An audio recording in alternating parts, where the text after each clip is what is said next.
everybody, this is SunilNation here. What's up, everyone? It's ICanSnake. Hey guys, it's James Conman, and she's my cherry pie. This episode is Bakers and Fakers, and I'm very excited for it. Yay! Alright, so, to keep it short and simple, the plot here is that they have a baking contest. So, let's get right into the negative. But Sunil, we haven't gotten into the positives yet. Wait a sec, those exist? Yeah, don't we normally have positives before negatives? This episode has positive? Positives, yeah. I can think of one. I can think of at least one.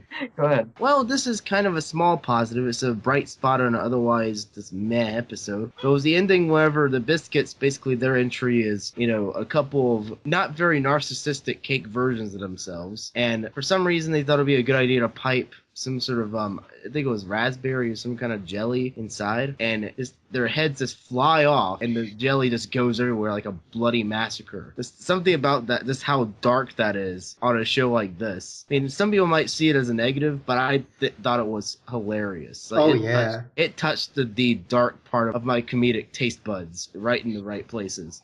So that was definitely a sweet spot in an otherwise somewhat bitter episode. Okay, I'll admit that was actually really hilarious in the episode. My other positive that I have is Fisher Biscuit and how he's acting like an actual dad in this episode. It's one where we get to see the other side of his character. On one hand, he's a businessman who doesn't care what happens with his twin daughters and only cares with his money. While on the other hand, like in this episode, he's actually humane and he wants to see his daughters succeed without the use of money, and he wants them to have a good, non-spoiled life.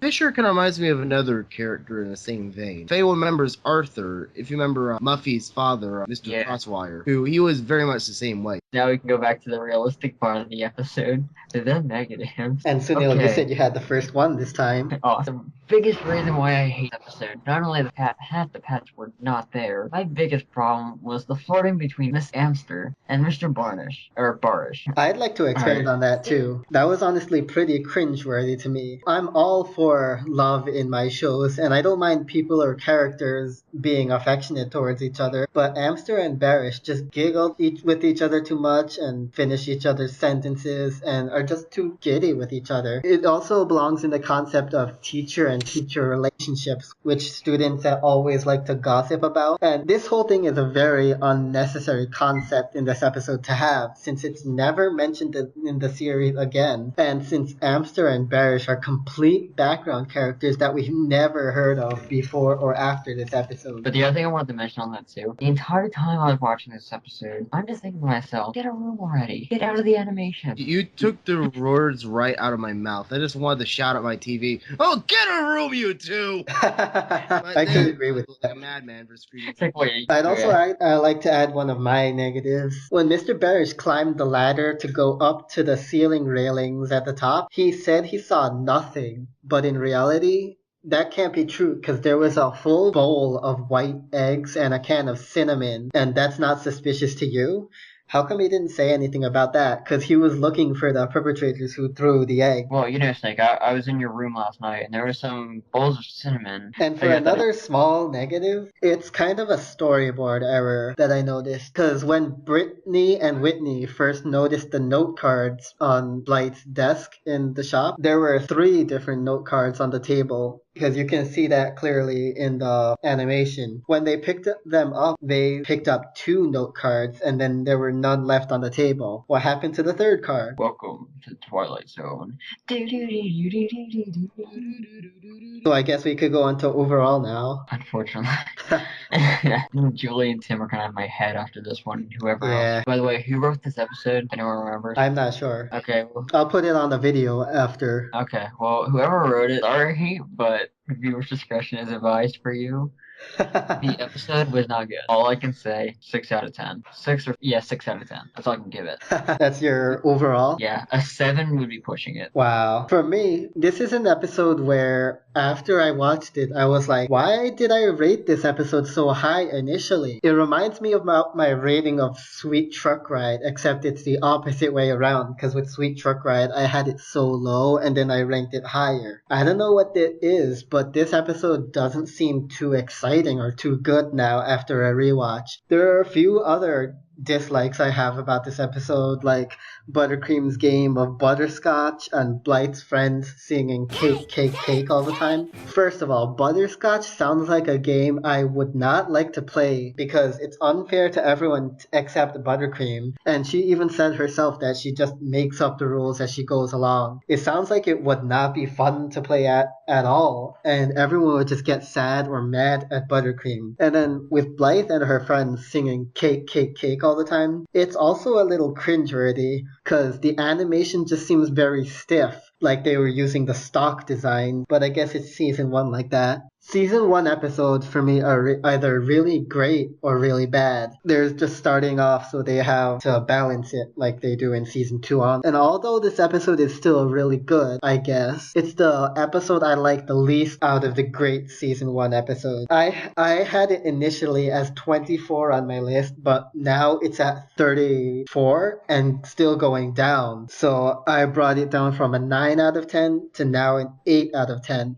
Free cake, free cake, free cake. Oh wait, no, I'm thinking of a better episode of another show. Honestly, getting a root canal with one of these guys is better than watching this episode. It's not that bad, alright? It's just very boring.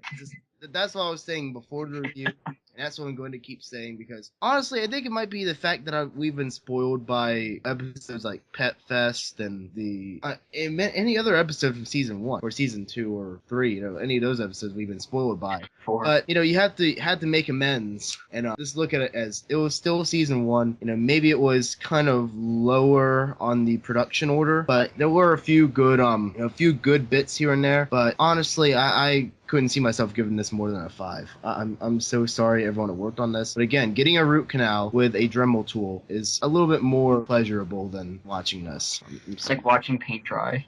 No, watching paint dry is just that's kind of too cruel. So next week we're going to be reviewing season 2. So let's get that randomizer ready. Don't be as bad as this one, please. Or boring. I'll pay you. I will personally bribe this randomizer to get us a good episode. Please let me helicopter that. Here's some money. Well, will you look at this? Look what came up in the randomizer. To Paris with Zoe. Hey, not bad. Take my money back. I love this episode. I don't know. It is a very good episode. I haven't seen it since it premiered, so it'll be a good experience. Check it out. Yeah, the Petshoppers a bit meh, but it's a good episode. Alright, so this is SunilNation idea. ICanSnake. James the Con Man. This is us signing off. We'll see you guys later. Adios. See you later. Meanwhile, at CC's kitchen. No. You listen to me, neighbor. I'm gonna have the better cake recipe, and there's nothing that you can do about it. As if, neighbor. There's no way you're having a better cake recipe than me. You're telling me that vanilla's gonna be better than red velvet? That's exactly what I'm saying, because if I had 3 different milks, I've got 3 leches. You don't know what that is? Look it up. With red velvet, it's kind of limited what you can do. Vanilla has more options. I can add cookies. I can add a lot of different things. Red velvet's it's very limited on its things. No. You need to quit lying to yourself, and, right, it's, review time. Wait, it is? I believe so, yes. Alright then, let's do it! Greetings everyone, this is CC Trainor-Ling. Hello everybody, Littlest Bacon here, being the coolest and tastiest bacon ever, and of course, being the most awesome member of the LES. Yes. That is a bunch of crap. But anyway, we were meant to be in the review today, but as you can see, we were kind of debating on which cake would have been better. We were so inspired by this episode that we just had to have our own little cake competition. Which, of course, I clearly won. Well, the judges haven't even tasted it yet. They're gonna love my Tres Leches cake more than they love your red velvet. Yeah, you keep telling yourself that. Oh, I will do that. Yes. But anyway, moving on, we are here to give you our thoughts on bakers and fakers. Alright, well, my first positive would definitely have to be the pets. Am I right? Of course, I agree with you there 100% of the way. So the pets were great. Even though we didn't have all the pets there, we still had Vinny, Russell, Zoe, and Buttercream, which were great in this episode. Absolutely. I thought Buttercream was by far the most adorable pet in this episode, and she was very helpful at saving the day with those cards. She was adorable in this episode. And of course, I have to say that Vinny is probably the funniest in this whole episode. Actually, funny story, I was actually going to put Vinny as a negative at first, but rewatching the episode really has changed my mind. Yeah, his whole cake paranoia and his little Western thing. Is it just me, or does that kind of remind you a little bit of Rango? Yeah, in a way. Yeah, he just had that little Rango feel, you know, he's the lizard and the hat, and yeah. Wasn't Rango voiced by Johnny Depp? Pretty sure he was. Yeah, I think we're thinking about the wrong character here. I guess I was. I was thinking about the movie. I have no idea what you were thinking about. I'm thinking about whatever I want to think about. Alright then. Well, my next positive would have to be Fisher. Fisher, you say? Interesting. Yeah, him actually being a father. We actually don't see too much of Fisher until this episode. We see him in the first episode, but not really too much. Yeah, he's only there like in the background a little. We get a little bit more exposure to Fisher Biscuit, and this episode, he was trying to be a better father to the Biscuits, or at least his first attempt, where he learned that they were having a contest, a baking competition, and he wanted to show his support for them by being there. And of course, he wanted them to actually learn something, which was to not rely too much on their wealth and what they have, and just try their best. Yeah, I'm actually glad that Fisher's not, helping his girls cheat just to, get ahead of everyone else. Unlike in the business world, in which he probably would do that. Fisher is one ruthless businessman. So yeah, thumbs up to Fisher for being a good dad. And I really do love the part where Fisher and Roger were chatting it up a little bit. As I stated earlier, this is the beginning of Fisher trying to be more helpful and just be a better parent. Yeah. And I think it's great. Don't you? Absolutely, and we love it. And while we're on the topic of biscuits, we might as well talk about the Biscuit twins, who are awesome. Absolutely. Rewatching this episode again, I really love the Biscuits in this one. They were great, and they actually had the funniest things in this episode. They had really good moments, they were great, and they had a good amount of focus on them. Yeah, this really ties into my other positive in this episode. I love how it's more focused on the humans than the pets in this particular story. Yeah, which can lead into people not liking the episode because maybe there's not enough pets or this or that, but this was more human focused, and the pets were not completely useless. They still played an important part in this episode. Yeah, because it helps to remind us, hey, us humans are just as important as the pets. It's, not always about, the pet product placement or anything. Yeah, in order for us to make our shows good, we need to make all the characters pretty interesting, which is why we need to focus on the people. Man, I have to go back to the Biscuits for a little bit, but I love the disguises that they're trying to pull. Yeah. Man, I love how they're asking Blythe and her friends all the questions about how to bake a cake, even though I'm pretty sure they can look this stuff online, no? Yeah, but them mustaches, though. It's not what us journalists. I love how they get corrected and then they just acknowledge it and continue onward. I think that's hilarious. Oh, I love it. It's so good. Every time they were on screen, they had something that was awesome. Like one of the examples is shake your head over the bowl. Wait, we need more cinnamon. Well, speaking of making the cake, what else can we say about the Biscuit Twin cake? Just look at those things. Hysterical and delicious. I'd eat it. According to Vinny, it must have been pretty good by the looks of it. Yeah, pretty good, especially with that red borscht berry. Still funny how the head came off. Yeah, the heads come off. They're just squirting blood out of their empty neck holes, and everyone's screaming. That was probably the most memorable moment of the whole episode. Very, very disturbing, but it was just too funny to be a negative. Of course, I don't know why anybody would see this as a negative. It's hilarious. Yeah, just love it to death. Love it, I love it. But another positive that I have, and this one, no one will agree with me here, in a sense, just hear me out, is that I actually love the references they made here. And one of the references they made is everyone's least favorite, which would be Miss Amster and Mr. Barish. Because Miss Amster and Mr. Barish are actually based off two characters from an SNL skit, which was played by Will Ferrell and another actor whose name escapes me. I apologize. Really? Yeah, it was a skit about these two. I believe, not sure what their relationship was, but they would sing these songs, most pop songs, but they would sing them in a very odd manner, in a very hilarious way that made it funny. Ekins, could you please provide me with the picture of these two, and if you could put them right next to each other, that'd be fantastic, because they are based off the Saturday Night Live skit. I don't think I really caught on to that.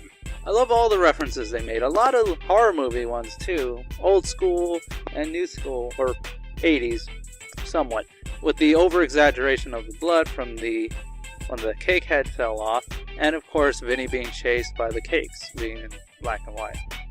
Yeah, but for me, on the other hand, I just didn't see the point to it. But I guess I can see now, since you pointed out how it was an SNL sketch reference. But just for me, looking at it as not something from SNL, it just didn't look, interesting or adorable or anything. It just kind of looked boring and uninteresting. Neighbor, they are teachers. They're not supposed to be adorable. Well, no, I'm not saying adorable in the sense that, look at those two, they're so cute. I'm saying, just two teachers trying to hide a relationship or something like that. I don't know. It just didn't really catch my eye. It just didn't really appeal to me. I just didn't find it funny. Well, mind you, they are needed in order for us to get this plot actually started anyway. If them doing a little flirty here and there, it's not really a problem to me. Without them, we wouldn't get this plot started. And another random note, speaking of the competition, is that we needed 3 cards. One that was why it was historical, the design of it, and the recipe. But apparently we only needed 2 of them. We only needed we didn't really need the reason why it was historical anyway. Yep, home ec always wins. Another random note I really, really, really love is that I'm pretty sure someone should have noticed that young me was failing history. Or not doing that well. Oh yeah, Columbus, Ohio. Man, I'm really surprised that no one caught on to that. It's hilarious to me because that's just something immediately, the first thing I said as soon as she was saying all this Columbus, Ohio, and Albert Einstein's theory about his relatives. Yeah, it's like, I'm pretty sure you're failing history. Or at least at a C. So I guess this whole episode was just basically to try to help young me get better at history. Kind of. Yeah. Trying to help her out, trying to figure out Einstein's theory about his relatives. Yes. Of course, Columbus only discovered Columbus, Ohio. That's about it. That's all that guy did. Clearly. Columbus, Georgia, maybe? We don't know. Well, I guess my only other negative in this episode would have to be the cake chance. I can clearly understand where people are coming from with this. Because unlike the Y from Meow Meow, the cake chant kind of has a limit.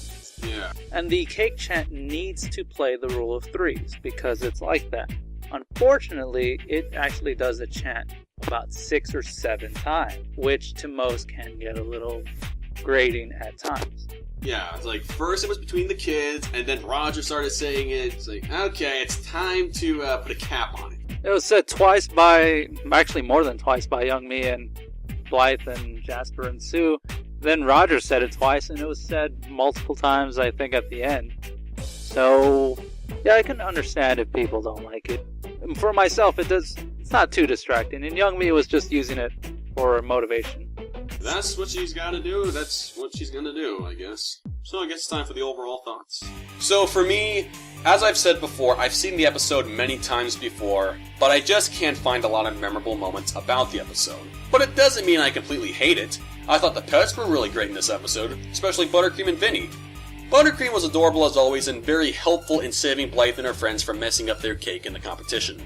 Vinny I thought was the funniest pet of the episode. Him and his whole paranoia about cake taking over the world. I thought that was pretty funny. I really enjoyed his little cowboy western persona that he put on. It kind of reminded me of Rango from the movie Rango. So that was pretty funny and pretty cool. I also liked how Fisher was teaching his girls to do things for themselves and not rely on any form of cheating or butler to help them win a competition or just to be number one. It goes to show that he's not all about business when it comes to raising his kids, so that's pretty commendable. Like I said, the highlight of the episode would have to be the Biscuits cake heads falling off and bleeding the red borscht berry. I honestly wasn't expecting it. I thought it was pretty funny, quite disturbing, but very funny nonetheless. But then the negatives come in. One of them being the Mr. Barish, Miss Amster lovey-dovey relationship thing. Now, I understand after NoCap told me that this was a Saturday Night Live sketch reference, but even if that's the case and I know exactly what they were going for now, I still don't find it interesting. I just found it boring and maybe a little bit unneeded. But hey, to each of their own. And of course the cake chance is something that's left to be desired. It was great the first time and maybe the second time around, but after 3 times it got repetitive and ridiculous. I understand if it was a morale builder, and to some extent, its optimistic saying had its payoff, but even so, it was just annoying to hear after a while, even when Roger was saying it. It's like on the Fairly Odd Parents, where they tend to repeat a joke or say a certain line more than 3 times. It doesn't really help to reinforce the humor of the joke or to make something stand out. I don't know how to describe it, it's just not needed at all. But besides that, there's nothing too great about the episode. I would say it's the most average episode of Season 1. So, it's not too memorable, it has a few great moments, some really unexpected moments, so I'm gonna give this a 7 out of 10. Alright, a 7 out of 10, I guess. That's what you gave it. And as for the B-Man, or the DB, of course, it comes to a surprise to no one that I love this episode, even though everyone else thinks it's average or a pathetic showing by the creator's part.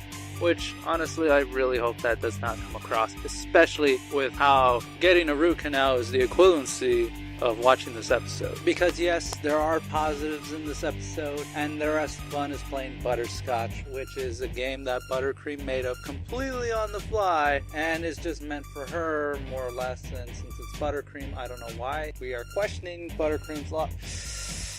No, I digress. Now, there are little things that I did not touch upon 100%. There are little things that even I think is just unimportant. It's something that can just be kind of pushed aside.